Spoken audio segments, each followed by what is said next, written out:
Halo, assalamualaikum warahmatullahi wabarakatuh. Kembali lagi dengan channel kami, channel Kompor Habis. Pada video kali ini kita akan menangani masalah keluhan yang umum terjadi ya teman-teman, di mana performa mesin berkurang ya tenaganya.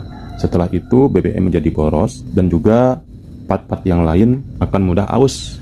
Seiring berjalannya waktu, kekurangan-kekurangan itu akan didapatkan di setiap mobil ya. Bahkan mobil dengan teknologi terbaru pun semakin hari semakin lama-kelamaan performanya akan semakin turun. Di sisi lain kita juga harus mempertahankan performa mesin itu, tenaganya dari segi akselerasi dan lain sebagainya itu harus kita pertahankan ya, supaya bagaimana performanya itu terjaga. Oke, di sini mungkin kita akan memberikan tips-tipsnya ya, sedikit tips-tips yang mungkin bisa jadi teman-teman lakukan sendiri ya, mengenai cara menjaga agar performa mesin tetap oke, tetap prima ya teman-teman. Ini di Avanza ataupun Xenia ya, ataupun mobil-mobil yang lain, mobil yang keluaran yang terbaru sekalipun harus kita jaga performanya.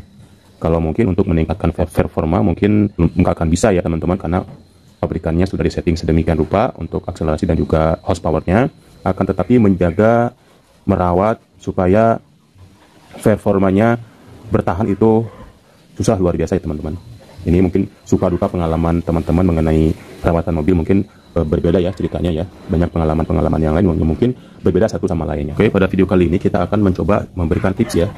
Salah satunya adalah selalu untuk memperhatikan kebersihan dari filter udaranya ya teman-teman. Ini sangat wajib, karena jika ini kotor maka akan berdampak ke yang lain. Karena sebagaimana ketahui, filter udara itu sangat vital dalam pembakaran ya. Jadi ketika filter udaranya kotor, maka udara akan tersumbat ke dalam throttle body, terbatasnya. Dan ketika itu terjadi, maka pembakaran pun akan didominasi dengan kelebihan bahan bakar, walaupun tenaganya oke. Nah, maka di sini udara dan bensin BBM itu harus tepat, harus seimbang, sehingga pembakarannya pun sempurna. Kalau terjadi seperti itu, pembakaran menggunakan BBM-nya lebih banyak, maka throttle body ataupun di cylinder head akan terjadi kerak ya, seperti itu, karena lebih banyak BBM-nya yang terbakar. Kalau keraknya banyak, maka itu akan memicu oli untuk cepat hitam ya.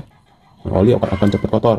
Kalau olinya itu kotor, juga akan menyumbat dari filter olinya. Kalau filter olinya tersumbat juga, maka pompa olinya pun akan berkurang. Dan itu efeknya domino ya teman-teman. Hanya kita kurang memperhatikan filter udaranya. Oke, kita cek dulu filter udaranya ya. Oke, ini salah kaprah dalam merawat filter udara bisa turun mesin ya teman-teman. Oke, ini hal sepele yang wajib mungkin teman-teman lakukan. Ini untuk filter udaranya ya. Ini udah kotor sekali ya. Ini kita cek bersih ya. Nih. Oke, kita simpan aja di situ. Ini ya untuk filter udaranya, kita cek ya. Ini masih tidak terlalu kotor sebenarnya, karena bagian dalam tuh kita lihat bagian luar, jadi udara masuk dari sini, tersedot makan tersalin di dalam sini.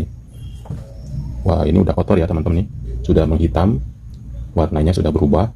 Kita langsung saja, daripada berisiko berefek kemana-mana, kita akan langsung saja untuk mengganti ya ini, karena ini sudah pernah saya bersihkan tapi berbulu ya. Ini sudah berbulu. Kalau sudah berbulu begini, lebih baik kita ganti saja. Oke, kita bersihkan juga di arah sini supaya jangan sampai ada debu-debu yang ikut nempel ke sini. Jika udara yang ke sini minim masuknya ya, sementara perintah untuk akselerasi tinggi, maka otomatis bensin akan disemprotkan ke ruang throttle body ataupun ruang bakar secara lebih sesuai dengan permintaan dari gas, sesuai permintaan dari kecepatan. Akan tetapi di sini konsekuensinya pembakaran akan jadi tidak sempurna, bahan bakar menjadi boros, dan juga oli akan cepat menghitam ya, dan suara mesinnya pun akan kasar, dan begitu seterusnya. Filter oli pun akan cepat tersumbat, dan jika siklusnya terjadi dalam waktu lama, maka lama-kelamaan akan menimbulkan overheat dan harus turun mesin. Oke, seperti itu teman-teman. Ini hanya sepele ya, hanya simple, hanya ini ya, hanya merawat ini saja. Ini sudah bisa menyelamatkan teman-teman dari overheat ataupun kerusakan-kerusakan yang lain yang diakibatkan kita kelalaian dari filter udara ini. Oke, kita akan ganti saja menggunakan filter udara yang baru. Ini ya untuk barangnya, untuk filter yang baru, filter udara yang baru. Ini untuk partnya ya. Kita Avanza atau Xenia juga sama. Oke, seperti ini. Ini masih oke, beda sangat jauh ya.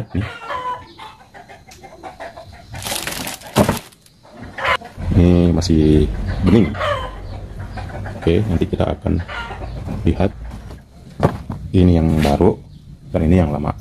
Terus sangat jauh ya. Jadi teman-teman perhatikan terus untuk kebersihan dari filter udaranya. Oke.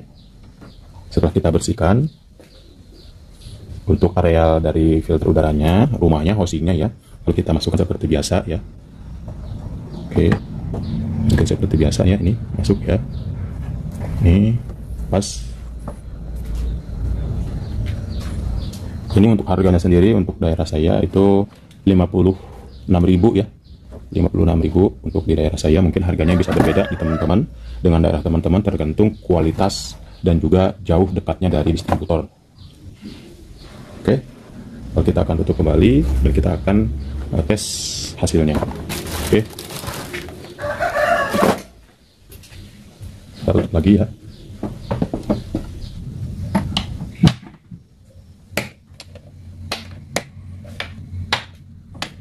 Oke, seperti itu ya, sudah selesai. Inilah cara sederhana ya, yaitu dengan memperhatikan dari sirkulasi udara yang masuk dalam throttle body dan ruang pembakaran. Ditambah lagi juga nih teman-teman untuk mengecek selalu ketinggian air aki ini ya. Ini salah satu upaya kita untuk merawat, menjaga agar performa aki tetap oke ya. Ini di video saya sebelumnya mengenai aki sudah ada ya. Cara merawat, menambahkan ini tidak sembarangan ya teman-teman. Selalu minimal 3 bulan sekali atau setelah pulang dari perjalanan jauh pasti air akinya akan berkurang. Jangan sampai air akinya berkurang, karena jika berkurang maka akan mengakibatkan shock ya. Kalau sudah shock itu walaupun diganti, dikuras, bahkan diganti air akinya, tidak akan menyimpan lagi secara lama ya. Ini menangani aki sudah ada di video kita sebelumnya. Yang selanjutnya adalah untuk mengecek ketinggian kualitas dari minyak remnya. Nih, untuk cara mengeceknya juga sudah ada di video kami. Dan selanjutnya ada untuk air radiator ya. Periksa tiap bulan sekali ataupun seminggu sekali ya minimal ya, sebelum kita akan jalan. Kita periksa apakah di sini ada tetesan air ya. Ada tetesan air di sekitar sini, di sekitar tutup radiator, di sekitar pinggir-pinggirnya ini, apakah ada tetesan air. Dan jika air radiator teman-teman berwarna hijau, nah di sini kalau misalkan ada tetesan air berwarna hijau, berarti itu bukan air hujan atau bukan air sisa dari cuci mobil, tapi air dari radiator. Harus teman-teman waspadai, harus teman-teman atasi.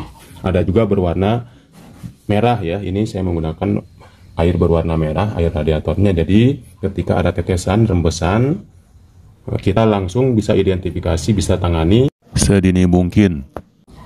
Kalau AC kan di sini ya, itu tetesannya itu setiap kali kita menggunakan AC, menyalakan AC, maka air akan menetes di pipa kapiler ya, ataupun pipa pembuangan air AC ya ini. Untuk tetesan air AC warnanya jernih di bawah situ ya. Oke, seperti itu. Mudah-mudahan tips sederhananya membantu teman-teman.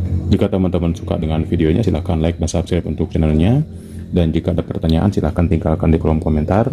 Dan jangan lupa untuk mengaktifkan tombol notifikasinya, loncengnya, untuk mendapatkan pemberitahuan video-video terbaru dari channel kami. Oke, terima kasih sudah menonton. Assalamualaikum warahmatullahi wabarakatuh.